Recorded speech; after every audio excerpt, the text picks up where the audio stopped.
Je vous ai tant parlé du désert que maintenant, j'aimerais décrire une oasis. Mais celle-ci n'est pas perdue au fond du Sahara. C'est un autre miracle de l'avion qui vous plonge directement au cœur du mystère. J'étudiais, derrière le hublot, la fourmilière humaine. Considérez d'un coup sec ces villes assises dans leur plaine, au centre de leur route qui s'ouvrent en étoiles et les nourrissent, ainsi que des artères du suc des champs.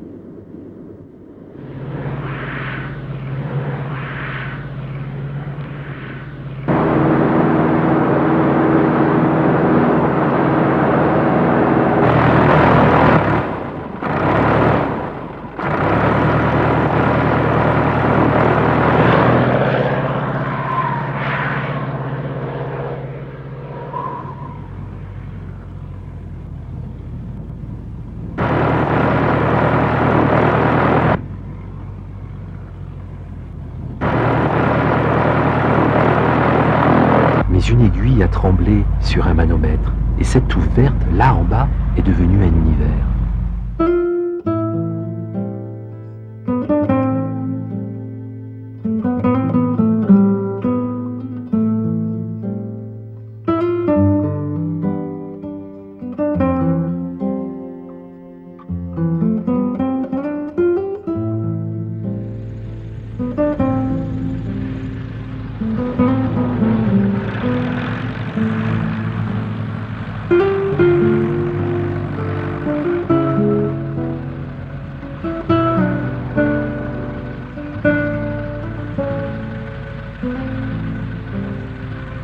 J'étais prisonnier d'une pelouse dans un parc, endormi.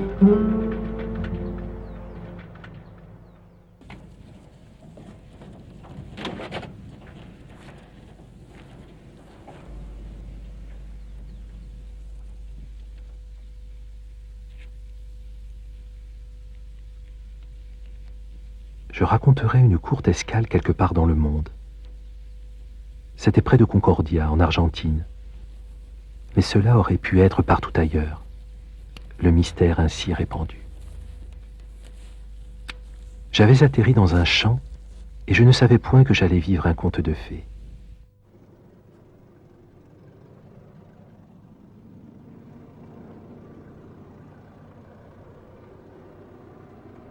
Cette vieille Ford dans laquelle je roulais n'offrait rien de particulier, ni cette famille paisible qui m'avait recueilli.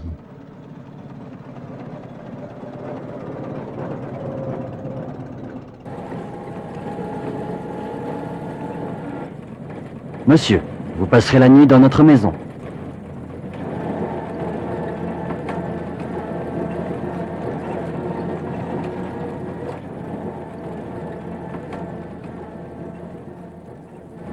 Mais à un tournant de la route, se développa un bouquet d'arbres. Et derrière ces arbres, cette maison. Quelle étrange maison! Château de légende qui offrait un abri aussi paisible, aussi sûr, aussi protégé qu'un monastère.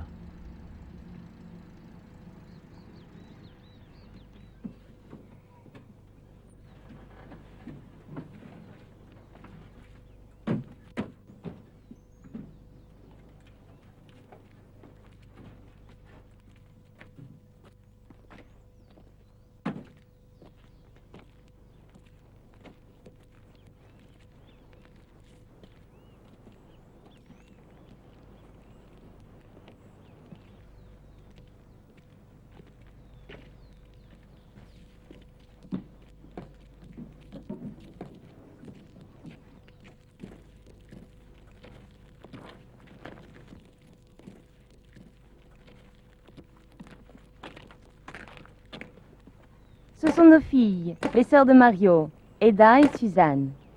Lui, c'est Monsieur Saint-Exupéry. Les jeunes filles me dévisagèrent gravement, comme deux juges postés au seuil d'un royaume interdit. Elles sont sauvages. On y va? J'étais amusé, charmé aussi. Tout cela était simple, silencieux et furtif, comme le premier mot d'un secret.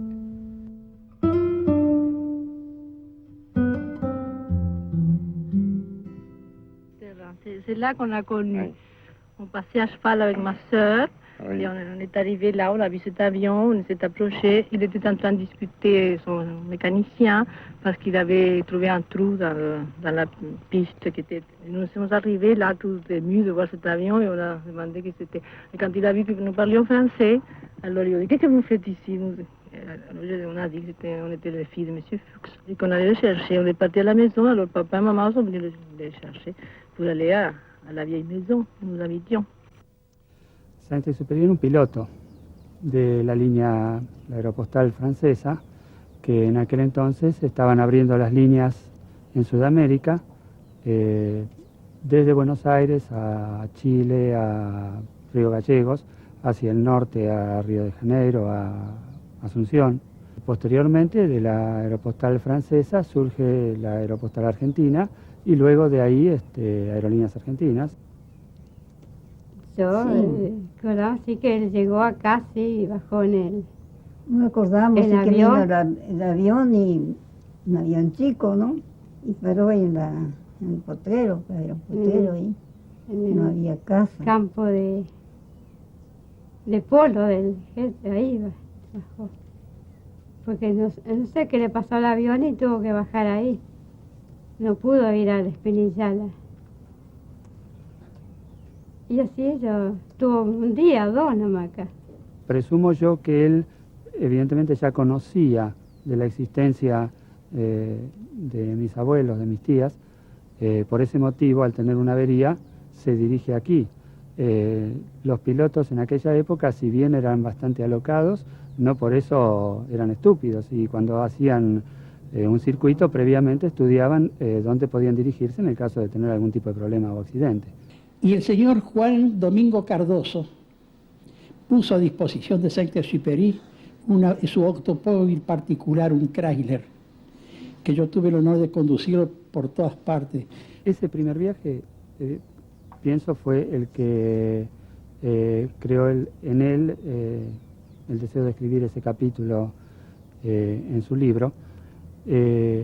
Presumo que luego hubo otros viajes donde mantuvieron un cierto conocimiento, una cierta comunicación. Saint-Exupéry, c'est un jeune homme grand, trapu, fort, sympathique. Pas d'une expression pas gaie, mais agréable. Pas que je le voyais, je sais pas, il y avait quelque chose d'émouvant, le voyant. Je n'ai pas beaucoup de mots à expliquer, comment expliquer ça. Faites attention, il y a un trou, vous pouvez tomber. Tout est un peu délabré. Si vous voulez, vous pouvez vous reposer un moment ici, le temps que nous préparions votre chambre. Merci.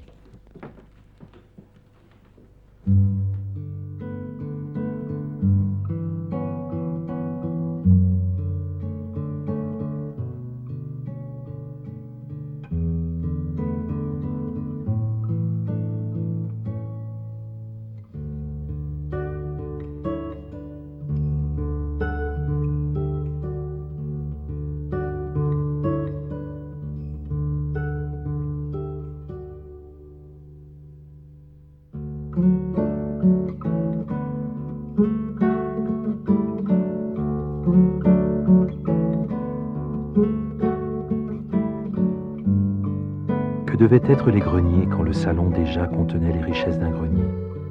Quand on y devinait déjà que, du moindre placard entrouvert, crouleraient des liasses de lettres jaunes, des quittances de l'arrière-grand-père. Clés merveilleusement inutiles, qui confondent la raison et qui font rêver à des souterrains, à des coffrets enfouis, à des louis d'or.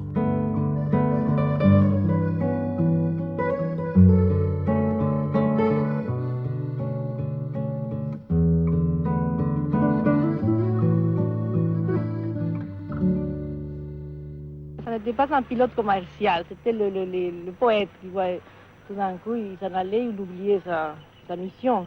Pas avec tant de sympathie entre les pilotes de la compagnie. Il a trouvé que c'était un poète plutôt qu'un aviateur. Qui vous avait dit ça? Ah, c'est tout. Je ne me rappelle pas bien, mais Bachet avait fait ses réflexions, les mécaniciens aussi. Él, mire, él no era de muchas conversaciones. Era un hombre alto, ojos saltones, bastante callado, pero de repente se deschavaba a conversar, ¿no?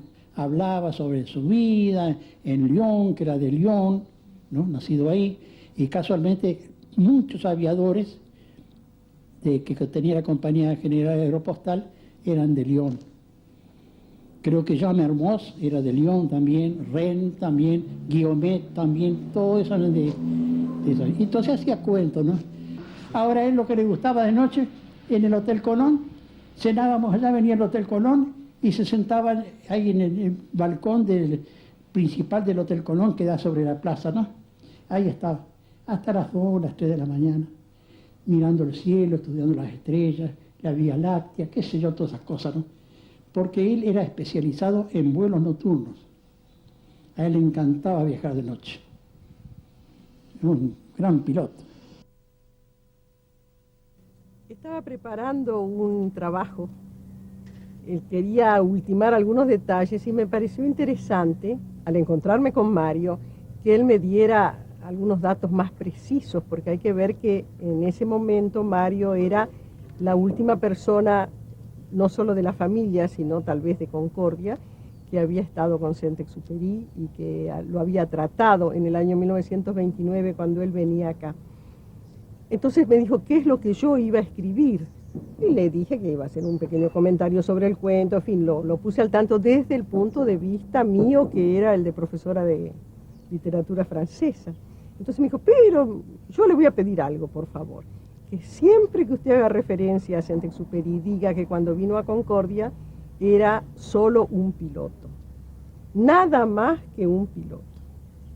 Y yo les añado, y nada menos que un piloto de aquellos, la T-25, que eran como moscas que cruzaban el Atlántico y trasponían la cordillera. Pero Mario me insistió en eso, y después, cuando ya casi nos separábamos, me dice, quiero decirle otra cosa. No solo él no era escritor, sino que tenía en el bolsillo siempre un carné, una libretita, y continuamente tomaba notas. Y además tenía una cámara, esas máquinas de fotos cuadraditas con chasis de madera, y vivía tomando fotos. Cuando estaba en San Carlos, si quiere, me dice, porque estábamos cerca de su casa, si quiere le muestro unas fotos.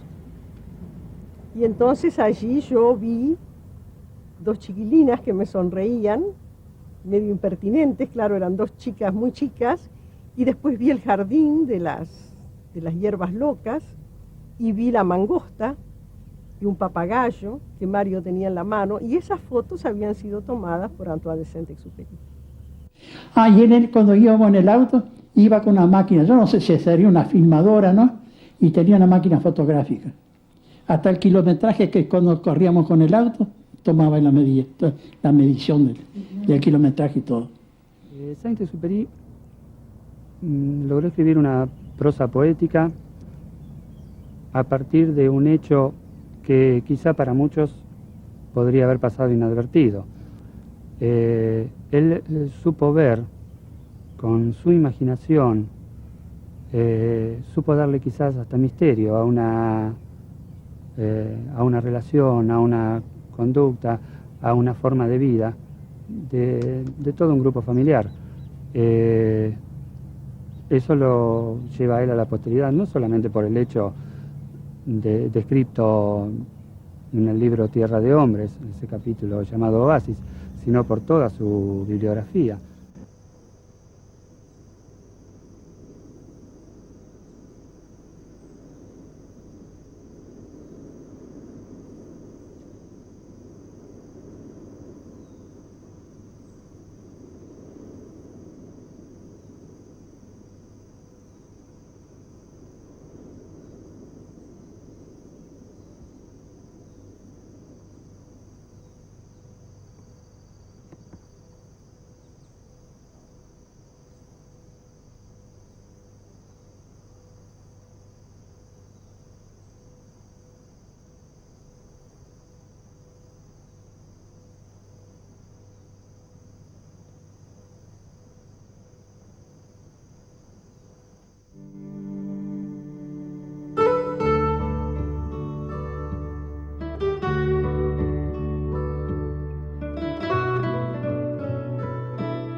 me demandais si elles me rangeraient ou non au nombre de leurs animaux familiers. Car elles possédaient aussi un iguane, une mangouste, un renard, un singe et des abeilles. Elles régnaient sur tous les animaux de la création. Tout cela vivant pêle-mêle, s'entendant à merveille, composant un nouveau paradis terrestre. Bonjour. Bonjour.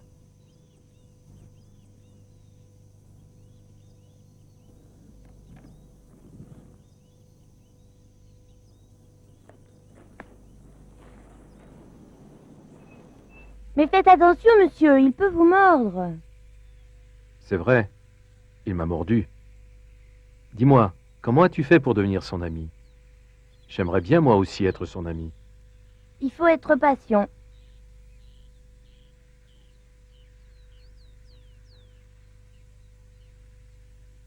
Vous devrez vous asseoir un peu plus loin. Comme ça, dans l'herbe. Il va vous regarder de haut et vous ne devrez rien dire. Mais chaque jour, vous pourrez vous asseoir un peu plus près.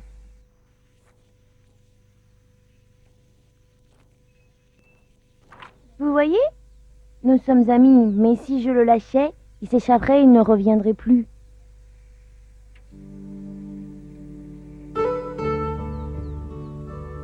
Monsieur, Oui, vous pourriez m'expliquer comment prendre des photos? viens là. Oui, mettez ça là comme ça. Je veux prendre ma maison. Tu veux prendre ta maison?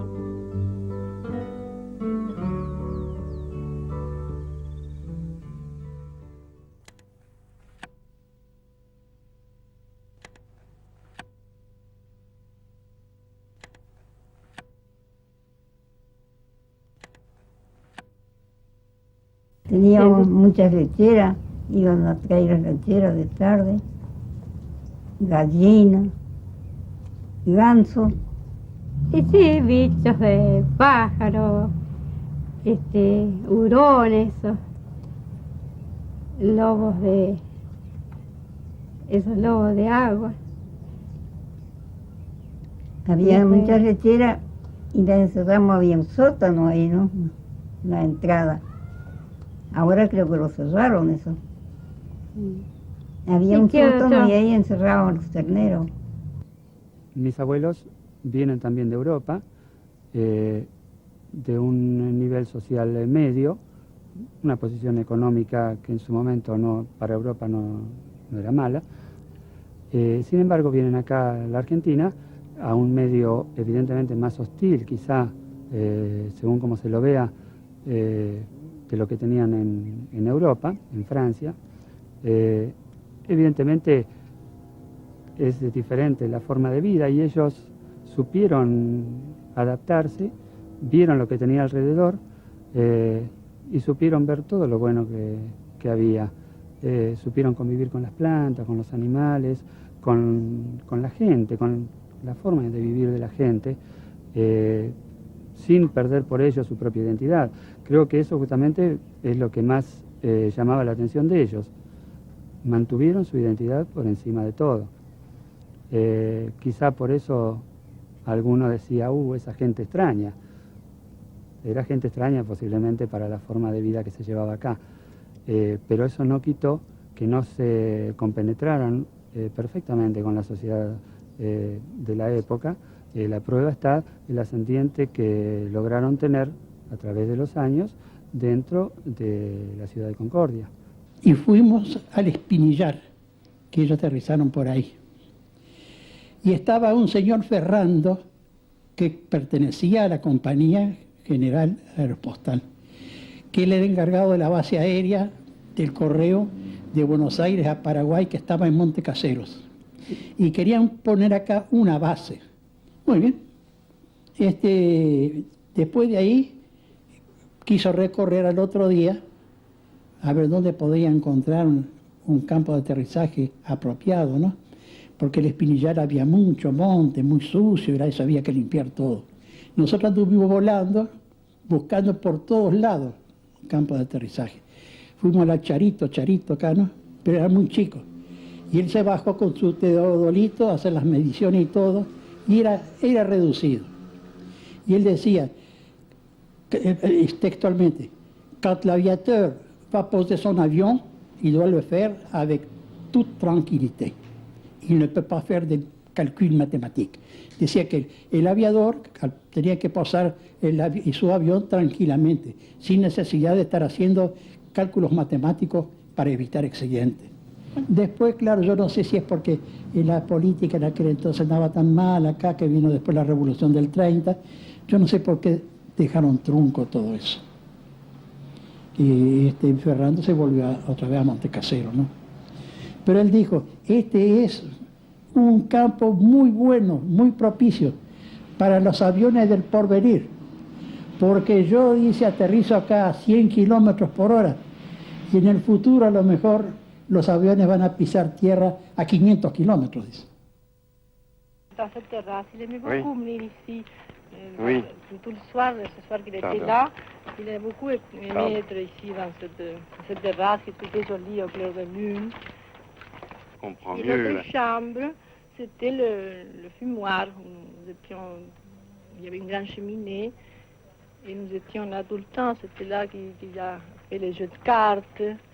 Il s'est Oui. amusé à faire des blagues avec des cartes parce qu'il était très habile pour faire, Oh oui, oh pour oui. faire des Oui. trucs avec des Oui. cartes. Oui. Et après, il s'est endormi, parce qu'il était fatigué, il s'est endormi. Et il a Oui. continué à fouiller notre bibliothèque, il a cherché des livres, il les a emportés, il les a jamais rendus, on ne sait pas.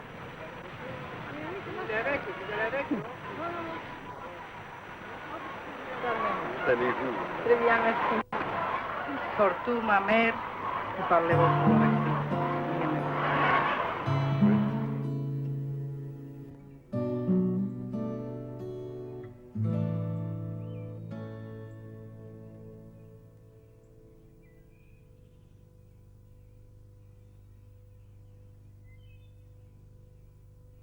Oh, bonjour, monsieur. Bonjour madame.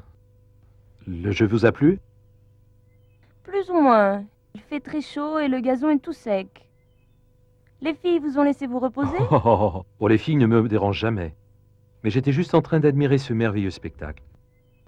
Enfant, ça m'aurait plu de vivre au bord d'un lac. Maintenant, je peux juste voler d'une rive à l'autre. Toujours dans les avions. J'admire votre chance. Mais cette nature si généreuse et si paisible à la fois permet de laisser notre esprit s'envoler. Et plus encore lorsqu'on a vécu dans le désert. J'admire celui qui a construit ce château dans un lieu si privilégié. C'était un Français, en 1888. Vous désirez une Pernod? Vous devinez mes plaisirs secrets, madame. Parlez-moi de cette maison et de notre compatriote. Seulement si vous me parlez de vous et de vos avions. Il s'appelait Édouard de Machy. Les gens ici, avec leurs modestes habitudes, ont fait de lui une légende. Ils parlent de fantômes qui habiteraient la maison. Mais vous n'en avez vu aucun durant mon absence, n'est-ce pas? Non, j'ai seulement rencontré de charmantes personnes.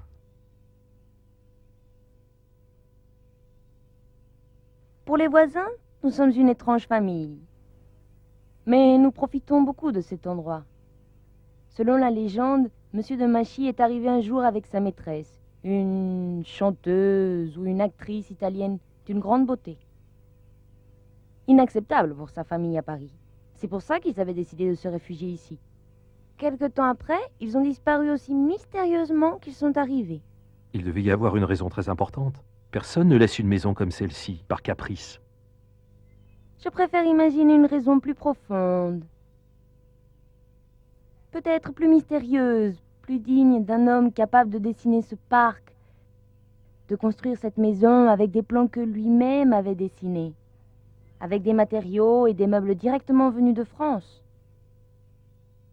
Seulement les pierres qui sont au cœur de cette maison appartiennent à ces terres. Un romantique constructeur d'oasis. Le cœur obscur de la pierre, des trous près des rives d'un fleuve lointain, et même des fantômes. Les filles, que faisiez-vous? Vous êtes bien excitées. C'est que les vaches sont parties et on a dû les réunir avec les chevaux et les ramener jusqu'ici. Eda, quelque chose ne va pas? Non, maman. J'ai juste chaud. Vous savez, les filles, je suis un magicien qui peut deviner quelle carte vous choisirez. On va voir, Suzanne. Je mélange les cartes, et lorsque tu te décides, je te montre les cartes et tu en choisis une sans le dire à personne. Vous avez volé au-dessus du désert, non? Ouais. Maintenant.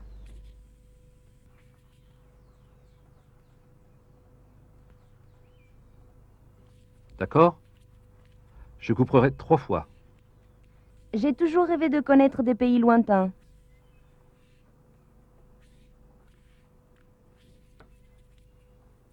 C'était celle-là. Oui, c'était celle-là. Comment tu as fait? À toi, Eda, essaye. Bon, dis-moi quand je dois m'arrêter. Vous connaissez des femmes aviateurs? Bon, maintenant, stop.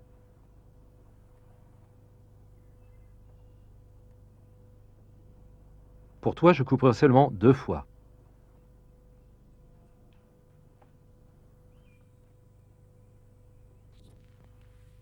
Oui, c'était celle-là. Fais voir encore une fois.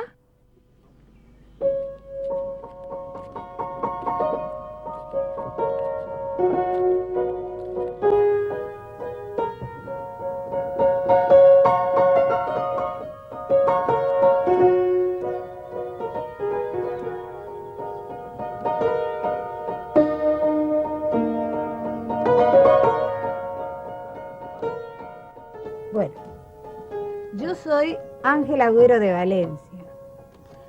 Y acá, en este lugar, venía a practicar, porque yo estudiaba con Madame. Las clases las dábamos en la ciudad, pero ella me hacía venir acá de vez en cuando.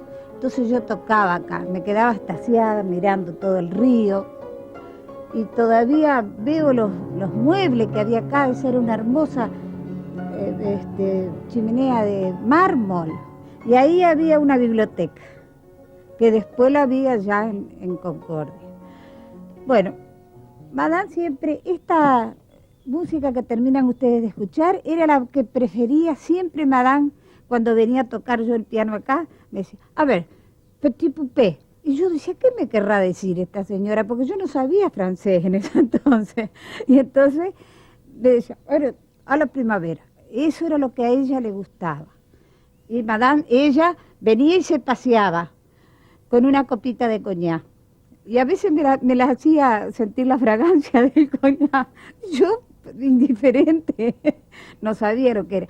Pero después ella siempre me decía que tenía que seguir tocando. Y ya ven ustedes que soy mayor y sigo tocando, porque siempre prevalece eso. Mi abuelo es una persona con una cultura amplísima. Según tengo entendido, hasta obtuvo medalla de oro a los 6 años en concierto de piano en París. Otra referencia no puedo dar sobre eso, pero evidentemente da sensación de un nivel intelectual muy amplio. Por otro lado, quienes conocieron su casa pueden haber observado su biblioteca, que para ser una biblioteca particular era verdaderamente importante, biblioteca que todavía seguimos conservando. Ella creo que era una adelantada en muchos aspectos, primero como mujer, de alguna manera en la sociedad como mujer que era, estaba a un paso y 2 pasos más también, más allá de lo que era común a la época. Una mujer que ya trabajaba, que iba adelante, que iba al frente, que no conocía respiros, fuerte de carácter y al mismo tiempo muy, muy dulce. Sabía compaginar bien, sabía conocer a las personas. Ella casi no miraba cuando escuchaba, y sin embargo uno tenía la sensación de que uno existía no tanto frente a ella como una imagen, sino dentro de ella. Es algo difícil de describir, pero es algo que yo he sentido cuando la conocí. Como persona ella era un poco seria, seca, retraída. Pero había momentos que cuando yo estaba tocando así, estudiando, sobre todo cuando iba a ir a recibirme a Buenos Aires, me recibí con ella, pero te dan el título allá en Buenos Aires. La miraba y le veía cierta ternura, que su cara se iba cambiando, iba teniendo cierta ternura. De noche nos íbamos a la casa de Monsieur Fuchs, que ahí cenábamos nosotros, ¿no? Todas las noches. Después de eso salía al patio, ahí, ¿no?, a mirar las estrellas, mirar el Salto que reflejaba las luces sobre el río Uruguay, y le gustaba andar entre el monte, porque cuando nosotros íbamos ahí teníamos que estar gambeteando entre las palmas y los árboles, todo eso, ¿no? Era un bosque eso, ¿no? Pero le gustaba eso. Y bueno, después de esto, me acuerdo que un día almorzamos, y Madame Fuchs tenía ahí hurones, tenía abejas, tenía de todo. Yo me acuerdo que cuando yo cenábamos con él, dijo, sí, yo un bichito, un hurón, dice, lo único que hay que tener cuidado es porque se puede meter por los pantalones y como no tiene salida, muerde. Entonces yo siempre estaba con los pies así debajo de la mesa, cansándome, ¿no? Bueno, después salimos fuera, se nos llegaron las de abejas. No, fue para hacer atención, o sea, no hay que hacer atención a esto. Son mansitas, no hacen nada, dice. Pero a nosotros nos roncha, a ellos no le hacía nada. Después hablaba que había una serpiente, porque había muchas víboras ahí, ¿no? Yarará. Que ella, una vuelta a un yarará, le hizo toda una especie de gallinero, lo tenía ahí, porque no le había mordido a nadie, ¿no? Era una mujer especial. Esa era fantástica, esa señora. Sí, víbora había en el sótano, había por todos lados, en las iguanas, lagartos. Eso estaban cerquita, ahí nomás bajando de la entrada, ahí en las piedras. Ahí nadie la molestaba, todos vivían ahí. Sí salían, sí, a las siestas, ¿no? Y nadie les hacía nada, así que yo... Sí, viví con ellas, 7 años, porque yo tenía 2 años cuando vino acá, mami. El comedor era en el medio de la... Sí, pero no había agujero en el piso. Y las víboras estaban abajo, en el sótano. No, yo no me acuerdo. No. Que salgan...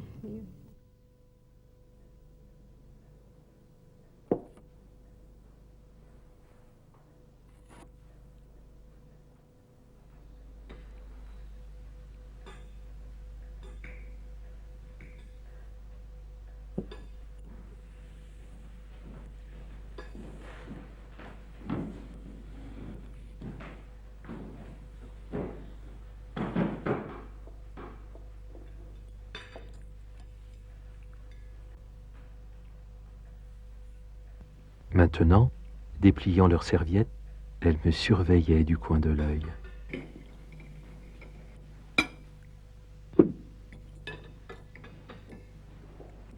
J'avais peur de mes juges si avertis, avec leur douce gravité de juge que l'on n'achète pas. Eda, un peu de vin? Juge qui savait distinguer les bêtes, qui trichent de bêtes naïves. Suzanne? Qui savait lire au pas de leur renard s'il était ou non d'humeur abordable.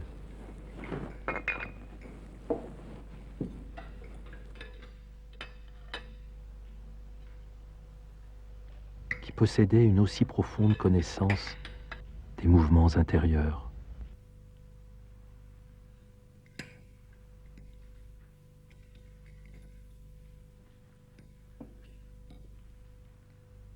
Je te sers un peu plus, Mario? Non, merci, maman.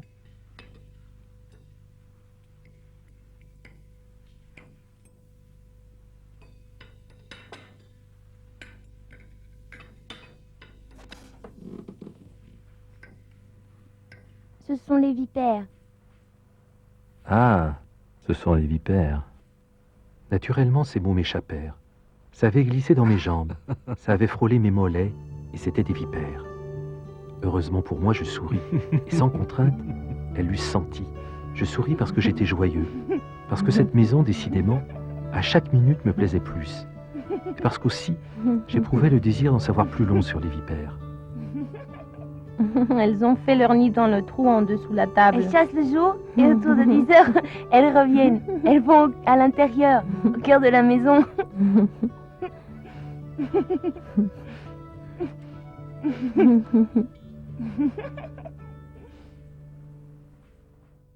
Il avait là un souvenir de vous et je comprends qu'il ne les ait pas rendus, ces livres. Oui, j'ai Ah oui, c'est super. quoi, rêver là, Oui. devant ce spectacle magnifique. Oui, ce soir, quand on dînait ici, Ah. il s'est levé plusieurs fois de la table pour regarder le paysage et retourner. Ici, c'était la salle à manger. Le plancher était tout mangé par le temps, parce que c'était une très vieille maison. Oui. Alors, ça bougeait un peu, la table bougeait quand on... Oui. Et c'est là que j'ai fait le raconte des serpents. Ah. C'est pour ça qu'il a eu peur. Il pensait que comme Ah, le bien. plancher bougeait, Ah bon. que les serpents allaient sortir du plancher. Avant, la scène des serpents Oui, de c'est Terre des ici. Hommes s'est C'est déroulée ici, dans cette salle dans à ce manger, cadre. oui. Tout le monde pensait que c'était imaginatif, toute la description de cette maison. Oui. Yo miraba acá y veía las hijas de Madame, que andaban a caballo. Y en aquella época yo tenía 13 años, 14.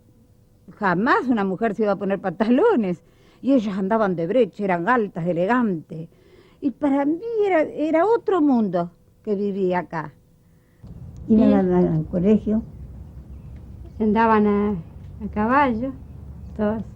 ¿Y estudiaban? Les gustaba mucho andar a caballo, conocer, hacer así en los montes, así travesuras.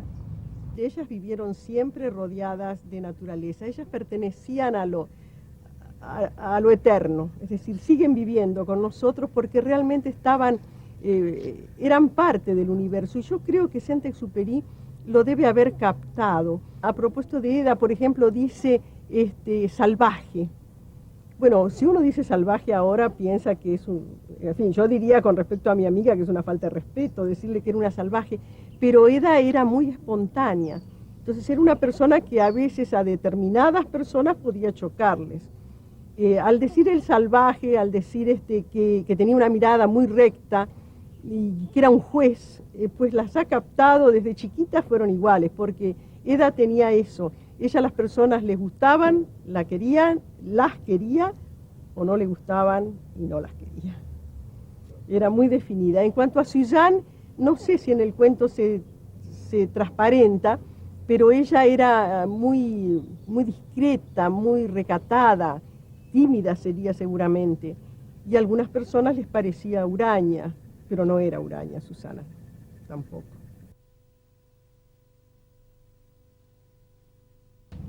Jugaban con ella, de 9 años jugaba con ella. Andaban siempre No juntos. tanto no tenía, eran 3 años de diferencia. Sí, sí, tenía 9 años cuando Sí, venía pero acá. Susana no tenía 14, tenía menos. 12 años.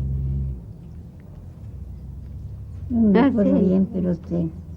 Algo me acuerdo, pero tantos años ya. 14 años. 14 no. 40 años. Que tuvimos, ella 50 años. Ah, ça fait beaucoup de peine. Et surtout, elle attendait tout le temps à avoir une nouvelle, de savoir quelque chose de lui. Parce que c'était tout d'un coup, comme ça, c'était une chose imprévue, non? Et qu'on n'a jamais su si on l'avait retrouvé, si on n'avait pas retrouvé. Je ne rappelle pas les dates, mais l'impression chez nous était très triste, la mort de Saint-Ex. On a eu de la peine avec Suzanne, on en parlait souvent parce qu'on pensait qu'on avait l'espoir de le revoir, qu'il revienne à Concordia. Et avec ça, c'était fini. Hein. Ça a coupé toute une... Cuando entró Didier Dora, que Didier Dora era el director general del Aeropostal y fue en 1926 quien contrató a Saint-Exupéry como piloto. Entonces Dora pasó por esta entrada, por este porche del brazo de Dafouche. Y yo lo vi, estaba muy emocionado, te diría que hasta las lágrimas, diciendo, ¿quién me iba a decir a mí? Ya era un hombre muy mayor en ese momento. ¿Quién me iba a decir a mí que iba a hollar con mis pasos el oasis de mi amigo perdido, de mi amigo desaparecido, y de las manos, del brazo de una de sus hadas? Lo que nos llevó a preguntarle si alguna vez él había oído a Saint-Exupéry hablar de Concordia. Entonces cada vez que podía, dice Dora, que como su línea lo llevaba a Montecaseros también y a la Asunción del Paraguay y pasaba por acá, él cuando podía, sabiendo que contaba con estos amigos, bajaba y era como si llegara a un oasis en la Argentina. Por eso le cambió el nombre, porque el primer título de ese capítulo fue Las Princesitas Argentinas. Y seguramente después, recordándolo en Nueva York o en el momento que lo escribió, le puso el oasis. No, él se quedaba acá y esa huerta se quedó más días, como 5 días nomás o 6. Y después se le obsequió con una cena en el Hotel Colón y un almuerzo en el Golf Club. Muy lindo estuvo todo eso. Se fue encantado de Concordia, de su gente, la amabilidad y la belleza de los alrededores. Muy contento se fue. Eso fue en el año 29. Quizá el secreto de él era saber ver lo que no era obvio para nadie, pero sí lo era para él. Como poder ver el elefante adentro de la víbora. Y bueno, yo cuando tocaba el piano, esto era lo verde, los árboles, el paisaje es el mismo, pero el castillo da pena. Pero uno, como si entrara en el túnel del tiempo, ¿viste?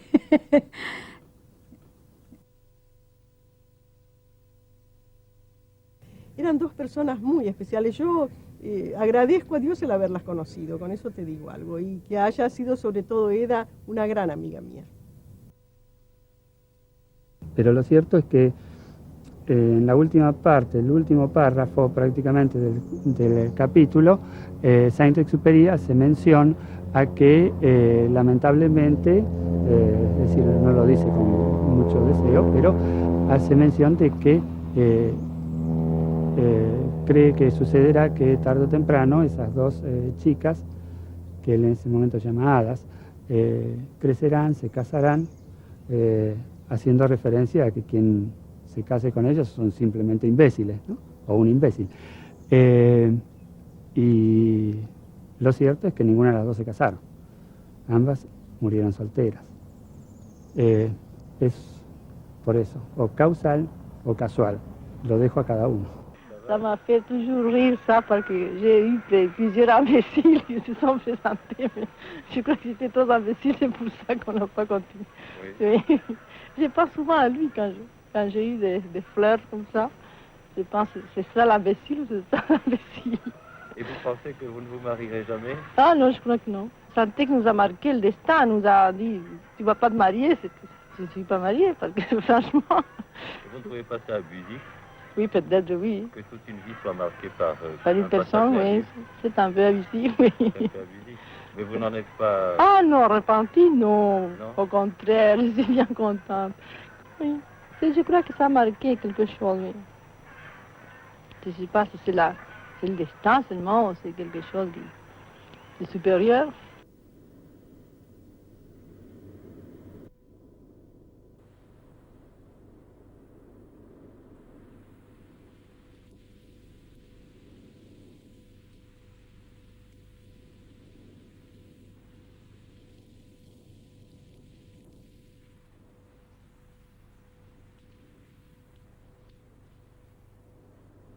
Aujourd'hui, je rêve. Tout cela est bien lointain. Que sont devenues ces deux fées? Sans doute se sont-elles mariées. Mais alors, ont-elles changé? Elles étaient mêlées à quelque chose d'universel. Mais un jour vient où la femme s'éveille dans la jeune fille. Elle rêve de décerner son cœur enfin. Alors, un imbécile se présente. Pour la première fois, des yeux si aiguisés se trompent et l'éclairent de belles couleurs. L'imbécile, s'il dit des vers, on le croit poète. On croit qu'il comprend les parquets troués. On croit que cette confiance le flatte, une vipère qui se dandine sous la table, entre ses jambes. On lui donne son cœur, qui est un jardin sauvage, à lui qui n'aime que les parcs soignés. Et l'imbécile emmène la princesse en esclavage.